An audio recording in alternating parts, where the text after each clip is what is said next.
இடஒதுக்கீடா திமுக, கண்ணொளி வழங்கும் திட்டமா திமுக, பெண்களுக்கு கல்வியா திமுக, பெண்களுக்கு சொத்துரிமையா திமுக, போக்குவரத்து துறை அரசு போக்குவரத்து துறையை முத தனியாரிடமிருந்து அரசு போக்குவரத்து கழகத்தை உருவாக்கியதா திமுக, மகளிருக்கு இடஒதுக்கீடா திமுக, உள்ளாட்சி பதவிகளை 33% திமுக. நான் சொல்லிக்கிட்டே போகலாம். திமுகவை தவிர்த்து விட்டு இந்த திராவிட அரசுகளை பார்க்க முடியாது. இன்றைக்கு இந்தியாவிலேயே 2வது மாநிலம் என்று இன்றைய முதலமைச்சர் போய் நிதி ஆயோக்ல பேசினார்ல, அது 40 நாள்ல நடந்ததா? இந்த 40 நாள்ல நடந்ததா? இல்ல. யார் உருவாக்கினா? எங்களை மாமியார் மெச்சிய மருமகள். நாங்கள் எங்களை பாராட்டினது யார் தெரியுமில்ல? நிதி ஆயோக் யாருடைய கட்டுப்பாட்டில் இருக்கிறது? நிர்மலா சீதாராமனுடைய கட்டுப்பாட்டில் இருக்கிறது. அவர்களே சொன்னார்கள் இந்தியாவிலே 2வது மாநிலம், வளர்ச்சியுற்ற மாநிலம் தமிழ்நாடு என்று. இதற்காக தமிழ்நாட்டின் முதலமைச்சர், இன்றைய முதலமைச்சர் 10 மணிக்கு போயிட்டு மத்தியானம் லஞ்ச் அங்கே சாப்பிட்டுட்டு 5 மணிக்கு வீட்டுக்கு வராரு.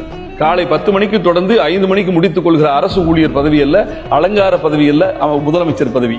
இரவும் பகலும் மக்களையே நினைத்து இமை சோறாமல் உழைத்து எனக்கான வெயில, பிறருக்கான வெயில நான் ஏத்துக்கிட்டு எனக்கான நிழலை பிறருக்கு கொடுக்கிற தியாக தொண்டுலியம் தான் முதலமைச்சர் பதவி.